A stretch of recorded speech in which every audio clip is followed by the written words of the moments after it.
இந்த வீடியோவை உங்களுக்கு வழங்குவோர் மாலை முரசு செய்திகள் தொலைக்காட்சியின் படிப்போம் ஜெயிப்போம் உயர்கல்வியை தேர்ந்தெடுப்பதில் உள்ள சந்தேகங்களை தீர்க்கும் நிகழ்ச்சி தினமும் மாலை 5 மணிக்கு. வணக்கம். மாலை முரசு செய்திகளை விரிவாக பார்ப்பதற்கு முன் தலைப்புச் செய்திகளை பார்க்கலாம்.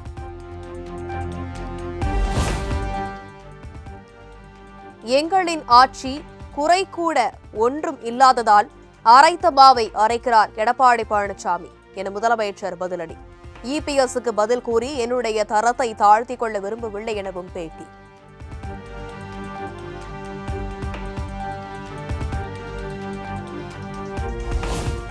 பாம்பன் சுவாமிகள் கோவில் ஓதுவார் பணியிடத்திற்கு மாற்றுத்திறனாளி பெண் எஸ் பிரியவர்தனா நியமனம். சென்னை கொளத்தூரில் நடைபெற்ற நிகழ்ச்சியில் பணி நியமன ஆணையை வழங்கினார் முதலமைச்சர் மு க ஸ்டாலின். அதில் 11 பெண் ஓதுவார்கள் நியமிக்கப்பட்டுள்ளனர். தற்போது பார்த்து பார்த்து வளர்ப்பதனால் அன்னை என்பதா, உன்னை கடவுள் என்பதா, கருணை வடிவம் என்பதா, உன்னை கடவுள் என்பதா, கருணை வடிவம் என்பதா, ஐயா.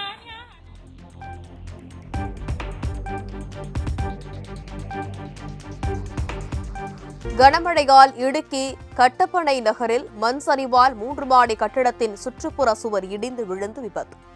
நெஞ்சை பதற வைக்கும் வீடியோ காட்சி.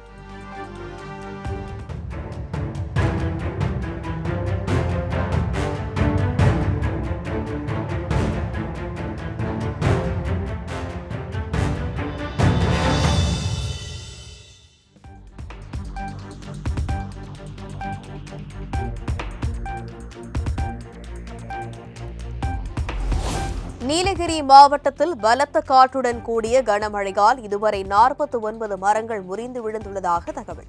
மரங்களை அகற்றும் பணியில் நெடுஞ்சாலைத்துறையினர் மற்றும் தீயணைப்புத் துறையினர் தீவிரம்.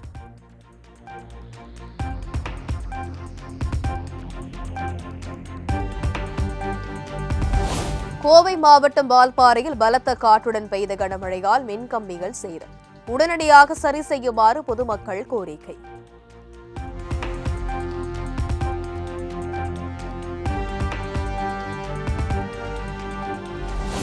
கோவை நீலகிரியில் முதலமைச்சர் உத்தரவுப்படி வெள்ள நிவாரண முன்னெச்சரிக்கை நடவடிக்கைகள் முடுக்கிவிடப்பட்டுள்ளது.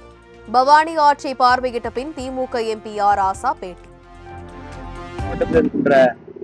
மேட்டுப்பாளையத்தில் பவானி ஆற்றில் ஏற்பட்டிருக்கின்ற வெள்ளப்பெருக்கிற்காக முன்னெச்சரிக்கை நடவடிக்கையாக கடந்த 2 நாட்களாக சிறப்பு முகாம்களுக்கு தயார் நிலையில் ஏற்படுத்தப்பட்டு அனைத்து ஆயுத பணிகளையும் மாவட்ட நிர்வாகம் செய்திருக்கிறது.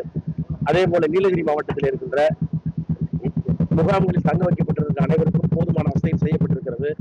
திராவிட முன்னேற்ற கழகத்தின் சார்பிலும்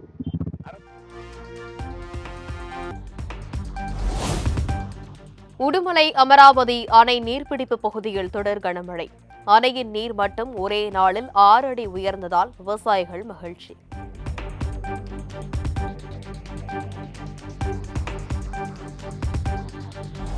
மேட்டுப்பாளையம் பவானி ஆற்றில் 2வது நாளாக வெள்ளப்பெருக்கு.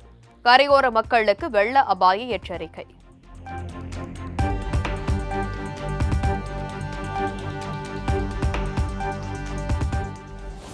நீர்பிடிப்பு பகுதிகளில் பெய்து வரும் கனமழையால் பில்லூர் அணையின் நீர்மட்டம் ஒரே நாளில் 3 அடி உயர்வு. 14,925 கன அடி வெளியேற்றப்படுவதால் கரையோர மக்களுக்கு வெள்ள அபாய எச்சரிக்கை.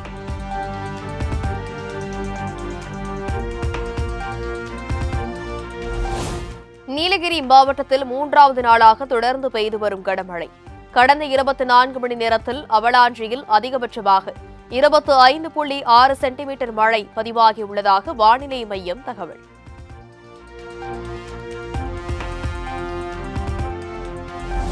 உதகையில் தொட்டபெட்டா, அவலாஞ்சி, ரோஜா பூங்கா உள்ளிட்ட சுற்றுலா தலங்கள் இன்றும் மூடல். கனமழை எச்சரிக்கை விடுக்கப்பட்டுள்ள நிலையில் மாவட்ட நிர்வாகம் நடவடிக்கை.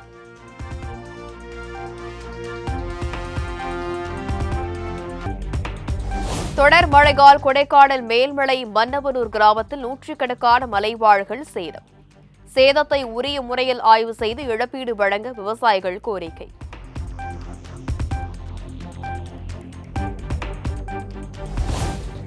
கன்னியாகுமரியில் பலத்த சூறை காற்றுடன் தொடர்ந்து வெளுத்து வாங்கும் கனமழை.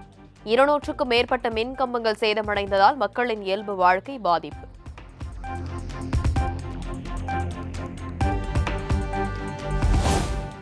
கன்னியாகுமரி மாவட்டத்தில் தொடர்ந்து பெய்து வரும் கனமழையால் கோதை ஆற்றில் வெள்ளப்பெருக்கு. முன்னெச்சரிக்கை நடவடிக்கையாக திருப்பரப்பு அருவியில் குளிக்க தடை விதிப்பு.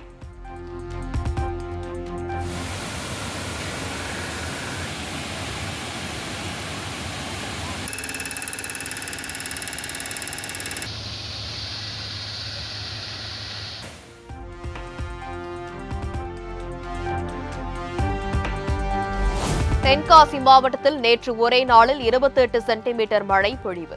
நீர்நிலை பகுதிகளுக்கு யாரும் செல்ல வேண்டாம் என ஆட்சியர் கமல் கிஷோர் வேண்டுகோள்.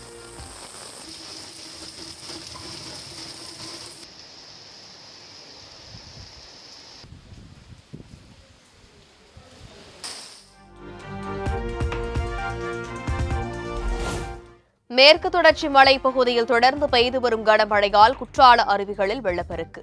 3வது நாளாக சுற்றுலா பயணிகள் குளிக்க தடை விதித்து வனத்துறை உத்தரவு.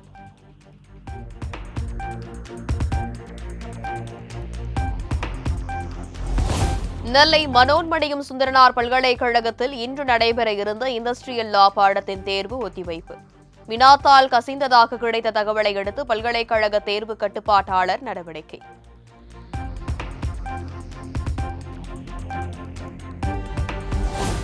மாநிலங்களவை எம்பி பதவி மதிமுகவிற்கு ஒதுக்க வேண்டும் என திமுக தலைமையிடம் மதிமுக கோரிக்கை வைத்திருப்பதாக தகவல். மாநிலங்களவை உறுப்பினர் பதவிக்கான தேர்தல் அறிவிக்கப்பட்ட நிலையில் மதிமுக முயற்சி.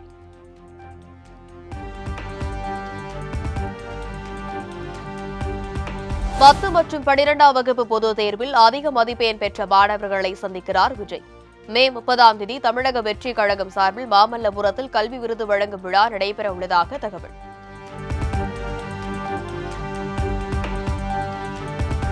பொள்ளாச்சியில் மனநலம் குன்றிய இளைஞர் அடித்து கொலை செய்து புதைக்கப்பட்ட வழக்கு. தலைமறைவாக உள்ள முக்கிய குற்றவாளிகள் 5 பேரை பிடிக்க 8 தனிப்படைகளை அமைத்த போலீசார். சேலம் தீவட்டிப்பட்டி பகுதியில் மூதாட்டியை நகைக்காக கொலை செய்த வழக்கில் மேலும் 2 பேர் கைது. நரேஷ்குமாரின் தாய் மனைவியை கைது செய்து கொள்ளையடிக்கப்பட்ட நகைகளை பறிமுதல் செய்த போலீசார்.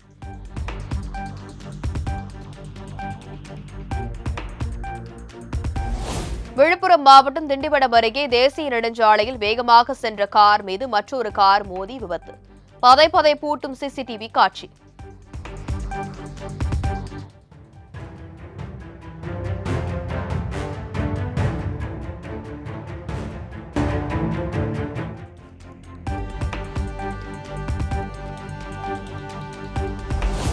வேலூர் கருகம்புதூரில் மாங்காய் ஏற்றி வந்த லாரி தடுப்பு கம்பியில் மோதி தலைக்குப்பர கவிழ்ந்து விபத்து.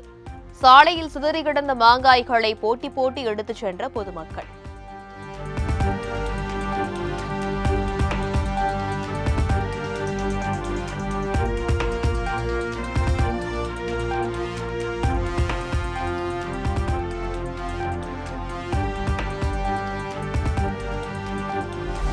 தஞ்சாவூர் மாவட்டம் பட்டுக்கோட்டை அருகே உள்ள காட்டாத்தி வீரமகா காளியம்மன் கோவிலில் வைகாசி திருவிழா.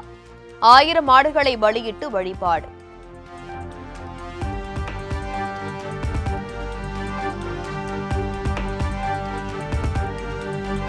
குஜராத் மாநிலம் காந்தி நகரில் பிரதமர் மோடி வாகன பேரணி. மூவர்ண கொடியை கைகளில் ஏந்தி மக்கள் உற்சாக வரவேற்பு.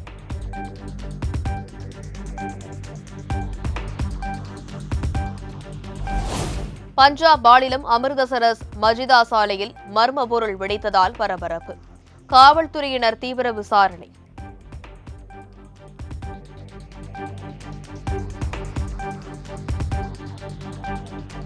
வீரியமில்லாத கொரோனா பரவி வருவதால் தற்போதைக்கு முகக்கவசம் அணிய தேவையில்லை. கொரோனா பரவலை தடுக்க மத்திய அரசு நடவடிக்கை எடுத்து வருவதாக மத்திய சுகாதாரத்துறை இணை அமைச்சர் பிரதாப் ராவ் ஜாதவ் பேட்டி.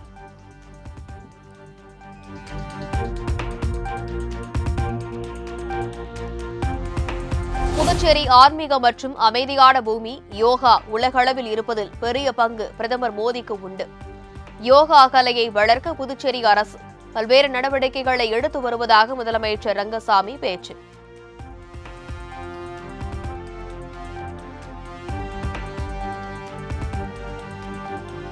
பிரிஜ்பூஷன் சரண் சிங் மீது மல்யுத்த வீராங்கனை அளித்த பாலியல் வன்கொடுமை வழக்கு முடித்து வைப்பு. எந்தவித போதிய ஆதாரமும் கிடைக்கவில்லை என போலீசார் தெரிவித்ததை அடுத்து டெல்லி உயர்நீதிமன்றம் உத்தரவு.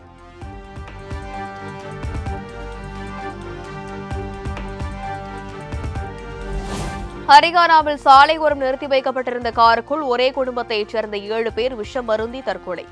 நிதி நெருக்கடி காரணமாக தற்கொலை செய்து கொள்வதாக எழுதி வைத்திருந்த கடிதத்தை கைப்பற்றி காவல்துறையினர் விசாரணை.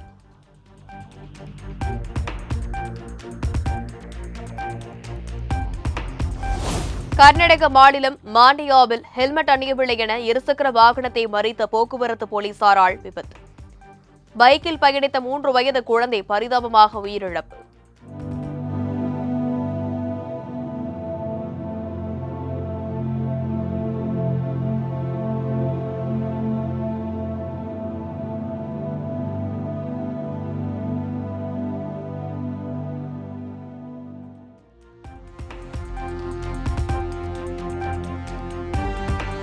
கர்நாடக மாநிலம் மாண்டியாவில் போக்குவரத்து காவலரின் அலட்சியத்தால் விபத்தில் சிக்கி பறிபோன பிஞ்சு உயிர். காவலர் மீது குற்றப்பிரிவில் வழக்கு பதிய கோரி பொதுமக்கள் மறியலில் ஈடுபட்டதால் பரபரப்பு.